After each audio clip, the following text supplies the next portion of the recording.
पाकिस्तान की जीत के बावजूद वर्ल्ड कप से विदाई कप्तान सलमान ने भारत पर फोड़ा हार का ठीकरा। वर्ल्ड कप 2026 के सुपर 8 के 50वें मुकाबले में आज पाकिस्तान ने श्रीलंका को जरूर हरा दिया है, लेकिन ये जीत पाकिस्तान के लिए मातम जैसी बन गई है।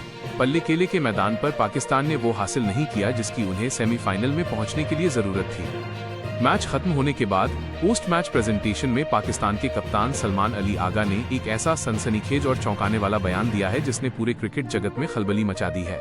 सलमान ने अपनी टीम की विदाई के लिए सीधे तौर पर भारत को जिम्मेदार ठहराया और इसे एक बड़ी साजिश करार दिया।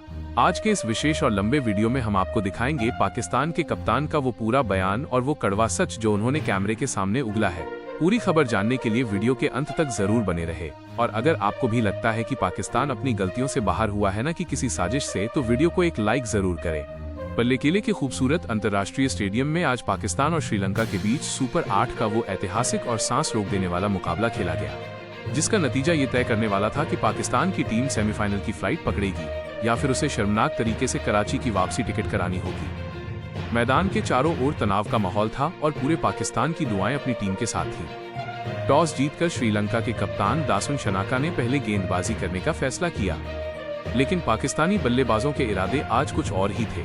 उन्होंने मैदान पर उतरते ही बल्लेबाजी नहीं बल्कि रनों का ऐसा तांडव मचाया जिसने श्रीलंका के गेंदबाजों की लाइन लेंथ बिगाड़ दी। खासकर फखर जमान ने आज अपने पुराने अवतार में लौटते हुए मात्र 42 गेंदों में 84 रनों की एक ऐसी विध्वंसक और प्रलयंकारी पारी खेली जिसमें 9 गगनचुंबी शामिल थे। स्टेडियम का हर कोना फखर के से गूंज रहा था। साहिबजादा फरहान के 10 रन और अंत में उस्मान खान ने जो गदर मचाया, उसकी बदौलत पाकिस्तान ने 20 ओवरों के खात्मे के बाद स्कोरबोर्ड पर 212 बना रही है रनों का एक हिमालय जैसा विशाल स्कोर खड़ा कर दिया। लेकिन दोस्तों, पाकिस्तान के लिए असली जंग केवल रनों की नहीं बल्कि नेट रन रेट की थी। सेमीफाइनल में पहुंचने का समीकरण गणितीय रूप से बहुत ही साफ और क्रूर था। पाकिस्तान को न केवल ये मैच जीतना था बल्कि हर हाल में श्रीलंका की टीम को 147 रनों के जादुई आंकड़े के अंदर ही समेटना था। अगर श्रीलंका 147 से एक भी रन ज्यादा बना लेती तो पाकिस्तान का नेट रन रेट न्यूजीलैंड से नीचे रह जाता और वे वर्ल्ड कप से बाहर हो जाते। पाकिस्तान के फैंस की धड़कनें तेज थी क्योंकि वे जानते थे कि पल्ले केले की पिच पर ये काम आसान नहीं होगा। और दोस्तों, अंततः वही हुआ जिसका डर हर पाकिस्तानी क्रिकेट प्रेमी को था। यहीं पर पाकिस्तान की किस्मत ने उन्हें ऐन वक्त पर दगा दे दी। श्रीलंका की टीम भले ही विकेट खो रही थी, लेकिन उनकी रनों की रफ्तार कम होने का नाम नहीं ले रही थी। श्रीलंका के बल्लेबाजों ने जवाबी हमला करते हुए मात्र 12.3 ओवरों में ही 104 रनों का आंकड़ा पार कर लिया। इसी पल पल्ले केले के मैदान पर सन्नाटा छा गया, क्योंकि अब ये गणितीय रूप से साफ हो चुका था कि पाकिस्तान अब श्रीलंका को 147 रनों के अंदर नहीं रोक पाएगा। भले ही अबरार अहमद ने जादुई गेंदबाजी करते हुए 3 महत्वपूर्ण विकेट लेकर श्रीलंका की मध्यक्रम की कमर पूरी तरह तोड़ दी, लेकिन रनों की उस बेखौफ रफ्तार ने पाकिस्तान के सेमीफाइनल में पहुंचने के सुनहरे सपने को सबके सामने चकनाचूर कर दिया। जीत करीब थी, लेकिन सेमीफाइनल का टिकट हाथ से फिसल चुका था। मैच को औपचारिक रूप से जीतने के बाद जब कप्तान Salman Ali Agha post match presentation के लिए मंच पर आए तो उनके चेहरे पर जीत की वो चमक या खुशी रत्ती भर भी नहीं थी, बल्कि टूर्नामेंट से बाहर होने का एक गहरा काला गम और निराशा उनके शब्दों में साफ झलक रही थी। उन्होंने जैसे ही कांपते हाथों से माइक थामा, उनके पहले वाक्य ने वहां मौजूद दर्शकों और टीवी पर देख रहे करोड़ों लोगों को दंग कर दिया। सलमान ने बेहद कड़वे और भारी मन से कहा, सच कहूं तो आज की ये जीत हमारे लिए किसी भी बड़ी हार से भी कहीं ज्यादा बदतर और तकलीफदेह है। हमने बोर्ड पर 212 रनों का पहाड़ खड़ा किया था ताकि हम विपक्षी पर दबाव बना सकें। हमारी पूरी रणनीतिक प्लानिंग और कोशिश यही थी कि हम श्रीलंका को हर हाल में 147 रन के भीतर समेट दें ताकि सेमीफाइनल का रास्ता साफ हो सके। लेकिन मैदान पर हम उस प्लान को अमली जामा पहनाने में पूरी तरह नाकाम रहे। हमारे गेंदबाजों ने बीच के महत्वपूर्ण ओवरों में अपना मानसिक अनुशासन खो दिया और बाउंड्री लुटाते रहे। सलमान अली आगा यही नहीं रुके, उन्होंने अपनी भावनाओं के बांध को तोड़ते हुए एक ऐसा बयान दिया जिसने क्रिकेट जगत में भूचाल ला दिया। उन्होंने आगे कहा, लेकिन अगर आप गहराई से देखें तो हमारी इस विदाई और नाकामी के पीछे जो असली और छिपी हुई वजह है वो केवल इस मैदानी खेल तक सीमित नहीं है। मैं आज पूरी दुनिया के सामने ये साफ तौर पर और पूरी जिम्मेदारी के साथ कहना चाहता हूं कि पाकिस्तान की इस वर्ल्ड कप विदाई के पीछे भारत का बहुत बड़ा और सीधा हाथ है। यह एक ऐसी साजिश है जिसने हमें खेल शुरू होने से पहले ही बैकफुट पर धकेल दिया था।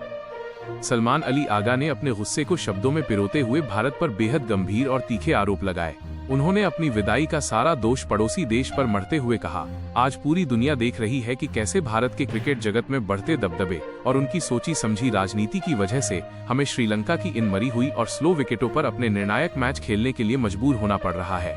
मैं दावे के साथ कह सकता हूं कि अगर ये टीबीज वर्ल्ड कप किसी न्यूट्रल वेन्यू पर जैसे कि ऑस्ट्रेलिया या साउथ अफ्रीका की तेज और उछाल भरी पिचों पर होता तो आज पाकिस्तान पूरा टेक्स्ट नीचे दिया गया है। क्रिकेट का मंजर और परिणाम कुछ और ही होता।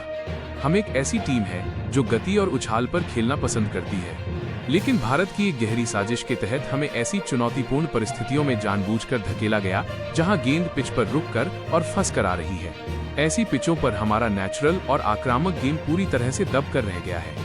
सलमान ने वेन्यू और शेड्यूल पर सवाल उठाते हुए आगे अपनी भड़ास निकाली और कहा, इन धीमी धूल भरी और टर्निंग पिचों पर लगातार खेलने की वजह से हमारे बल्लेबाजों की लय पूरी तरह से बिगड़ गई और गेंदबाजों को वो मदद नहीं मिली जिसके लिए वे जाने जाते हैं। ये साफ तौर पर नजर आता है कि भारत ने अपनी पावर का इस्तेमाल करके जानबूझकर ऐसा शेड्यूल और ऐसे वेन्यू तैयार करवाए हैं ताकि एशियाई परिस्थितियों का फायदा उठाकर वे तो खुद को सुरक्षित कर सकें, लेकिन पाकिस्तान की टीम को हर कदम पर संघर्ष करना पड़े।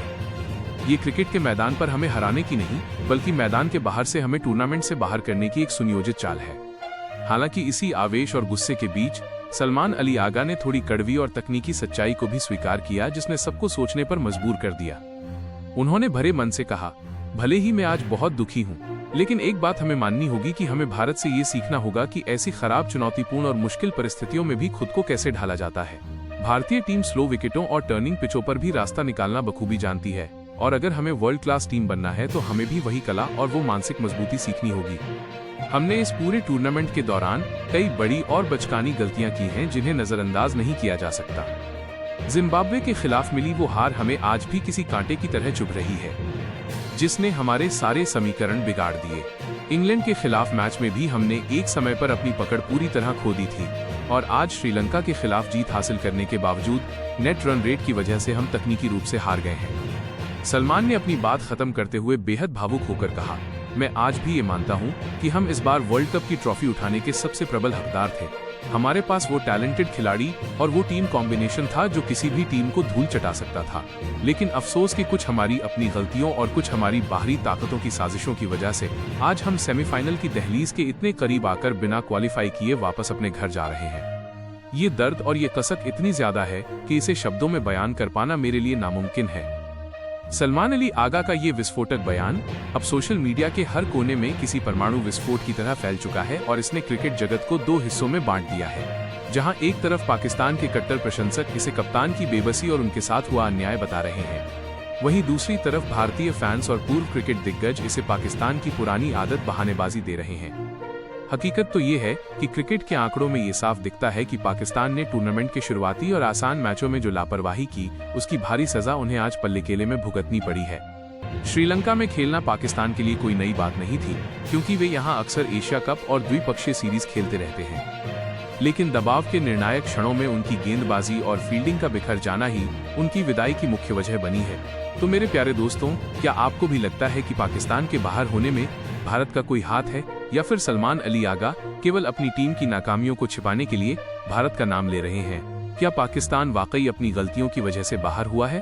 अपनी बेबाक और कीमती राय नीचे कमेंट बॉक्स में जरूर साझा करें। अगर आपको पाकिस्तान के कप्तान का ये चौंकाने वाला बयान और आज के मैच का पूरा विश्लेषण पसंद आया हो तो वीडियो को लाइक करें, शेयर करें और वर्ल्ड कप 2026 की हर एक सनसनीखेज खबर के लिए हमारे चैनल को अभी के अभी सब्सक्राइब करना बिल्कुल न भूलें। मिलते हैं अगले वीडियो में। जय हिंद, जय